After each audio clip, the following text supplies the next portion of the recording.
Welcome to the Deep Dive.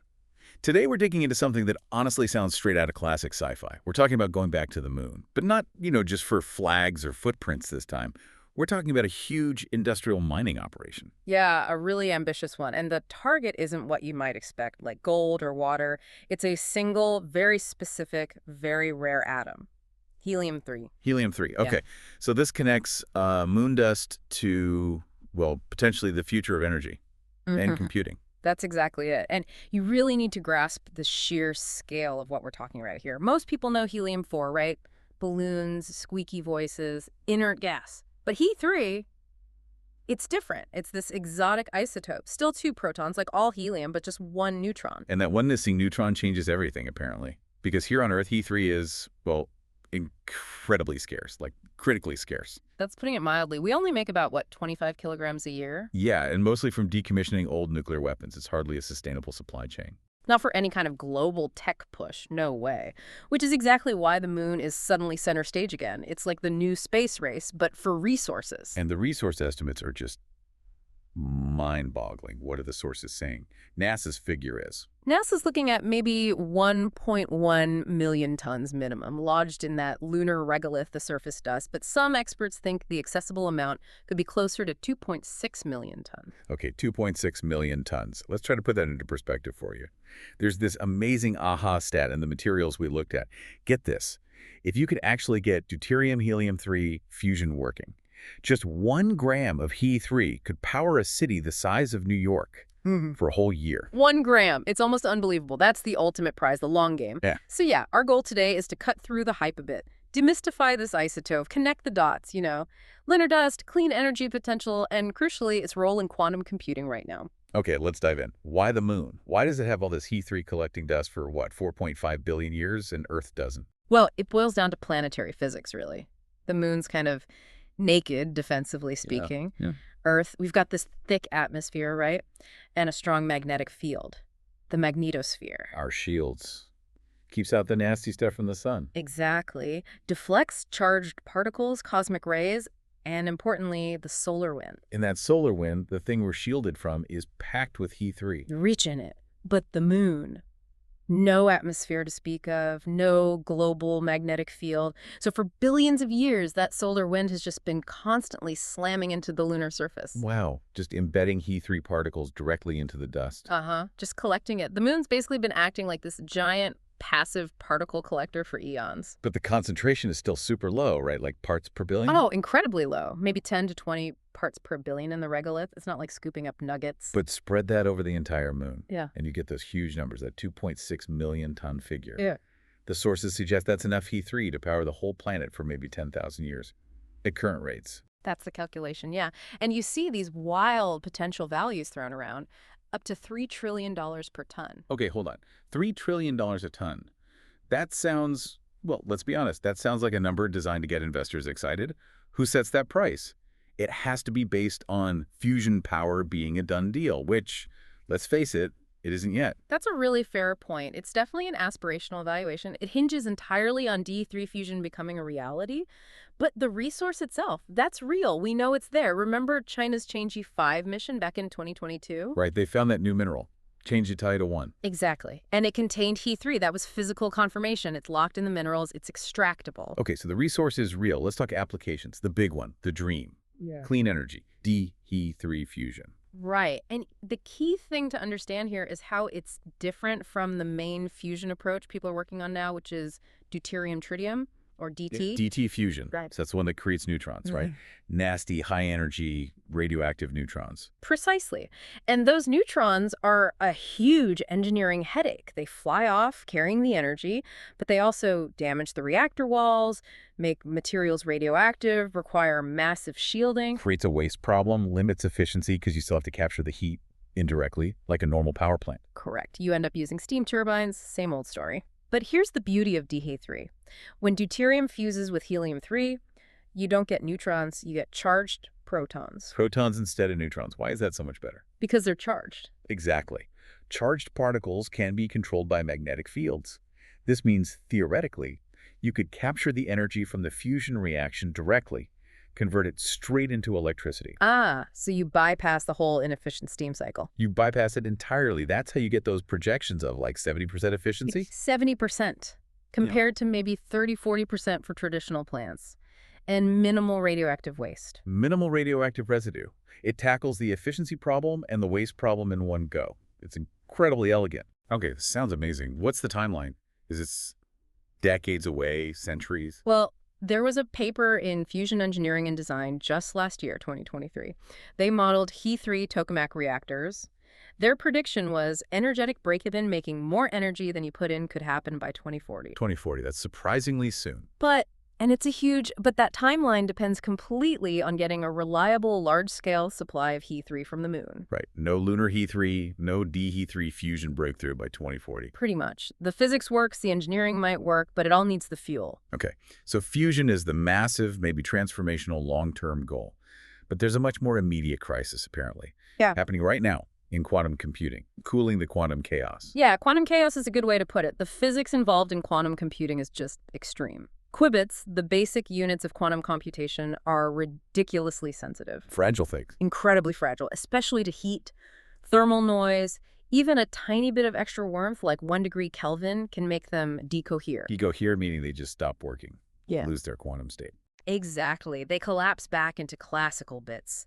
Game over for the quantum calculation. So to make them work, you need to get them cold. Absurdly cold. Colder than deep space, even. Way colder. We're talking temperatures near absolute zero. That's where He-3 becomes absolutely critical. It's the star player in dilution refrigerators. Dilution refrigerators. Okay, these are the machines that cool the quantum chips. These are the ultra-low temperature machines, yes. To get quantum chips, especially superconducting ones, to work reliably, you need to hit about 10 millikelvin. 10 millikelvin. That's 0.01 degrees above absolute zero. Almost impossibly cold. Right. And the way these fridges reach that temperature is by using a mixture of helium-3 and helium-4. Why the mix? What does the He-3 do that He-4 can't? It's this really cool quantum mechanical effect. When you cool the mixture down near absolute zero, the He-3 and He-4 actually separate into two phases, kind of like oil and water. Then He-3 atoms can be sort of evaporated from the He-3 rich phase into the He-4 rich phase. Like water evaporating and cooling things down. Exactly like that, but at the quantum level, this evaporation pulls heat out of the system, driving the temperature down to those crucial millikelvin levels. He-3 is essential for that final cooling stage. Wow. Okay. And the sources mentioned a recent study, 2024 Nature Physics. Yeah, that study looked at silicon-germanium quantum chips. It found that using He-3 in the cooling reduced the thermal noise affecting the qubits by something like 90%. 90%? That's huge. That's what lets companies actually scale up, right? Go from a handful of qubits to systems with maybe 1,000 or more. It's absolutely key for scaling. You can't build fault-tolerant quantum computers without getting rid of that thermal noise. And the demand for He-3 for this right now is already causing problems. Big problems. The sources suggest that companies like IBM and Google, the big players in quantum, are already using up something like 80% of Earth's tiny annual He-3 supply. 80%. Just for their R&D cooling. Just for their current quantum hardware development and operation. And you look at the projections, McKinsey thinks the quantum computing market could be worth $10 trillion by 2030. 10 trillion. So for that industry, the moon isn't some far-off fusion dream. It's seen as a potential lifeline. Right now, today, they need that He-3. This is starting to sound less like pure science and more like a gold rush. A moon rush. Who are the main players lining up? What are they actually planning? Well, U.S. companies are definitely pushing hard. You've got names like Interloon, Vermeer. Interloon's plan is aggressive. They're talking about autonomous excavators on the moon by 2027. Autonomous excavators, so robots digging up moon dust. Robots digging up and processing moon dust. Their target is ambitious. Process 100 tons of regolith an hour. 100 tons an hour. To get how much He-3? To extract about 20 grams of He-3 per day. Which, okay, sounds small, but it's enough for, say, a prototype reactor or a lot of quantum coolers. And Interloon isn't just banking on fusion later. They've made deals already. That's the really interesting part. The sources say they signed a deal, apparently $100 million back in 2025 with Bluefors. Bluefors. They make dilution refrigerators, right? Exactly. So Interloon is planning to supply Lunar He-3 specifically for quantum computing cryogenics. That's their near-term market. Smart. Focus on the current. guaranteed demand to fund the bigger operation. It de-risks the whole massive investment significantly. Then you have Vermeer, another U.S. company, aiming for their own excavators maybe by 2029. And it's not just U.S. companies. This is global. Oh, absolutely. China's heavily involved with their Change program. Change 6 is doing sample returns. Russia's talking about lunar missions within the Artemis framework, although details are less clear. And NASA is sort of enabling this private rush, signing these in-situ resource utilization agreements in 2025, basically giving companies a nod to go mine stuff. Okay, but mining on the moon, it can't be easy. The technical challenges must be enormous. What's the biggest roadblock? Energy. Definitely energy for extraction. Remember how low the concentration is, 10-20 parts per billion. To get the He3 out, you have to heat that regolith, that dust, up to about 700 degrees Celsius. And you have to do it in a vacuum. 700 degrees? Just to release tiny amounts of gas. That takes a lot of power. A huge amount of power. The estimate is around 10 kilowatt hours of energy for every single gram of He3 you extract. 10 kilowatt hours per gram. So those excavators need to basically have power plants attached to them. Pretty much. You need massive solar arrays, maybe even small nuclear reactors landed on the moon just to power the heating process. That's a colossal engineering challenge before you even think about shipping it back. Right, shipping it back. Even if they solve the extraction energy problem, getting it home isn't cheap. Not initially, no. The sources estimate that even a big rocket like SpaceX's Falcon Heavy could maybe carry, say, 10 kilograms of pure He3 per trip. 10 kilos, which is a lot in He3 terms, but... But the cost to set up that whole lunar extraction and transport chain, the initial estimates are around $1 billion just to get started. $1 billion for the first few kilograms. The economics are tough. Very tough initially, though, costs tend to come down with scale and technology improvements in space. And we should mention, people are looking at alternatives for the cooling side. There are companies like Qtra developing magnetic refrigeration.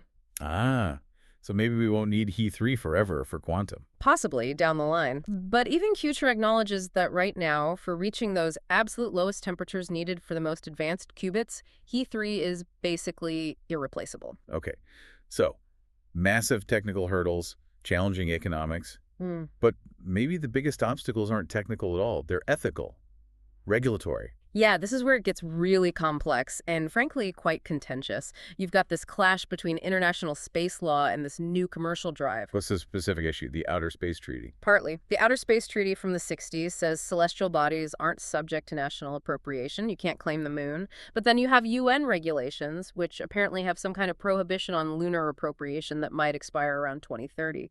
The sources were a bit specific on that deadline. 2030. So there's this window where the rules are maybe unclear or changing, right when companies are planning to actually start mining. Exactly. It creates this legal gray area. And that's causing concern. There was a paper cited from Space Policy in 2024 that explicitly warned about the risk of, well, they called it colonialism 2.0. Colonialism 2.0, meaning? Meaning wealthy nations or powerful multinational corporations could exploit this regulatory uncertainty to swoop in, set up operations, and effectively monopolize these lunar resources. Locking out developing nations, or really the rest of humanity, from resources that maybe should be considered a common heritage. That's the core ethical argument. Who owns lunar resources? How should they be managed? How do you balance encouraging development with ensuring equitable access? NASA's in-situ resources agreements try to navigate this, but they arguably lean towards enabling commerce, potentially conflicting with that original treaty spirit. So we're watching space law get written, or rewritten, in real time, driven by the demand for this one specific atom. It really highlights how central He3 has become. It's the thread, isn't it?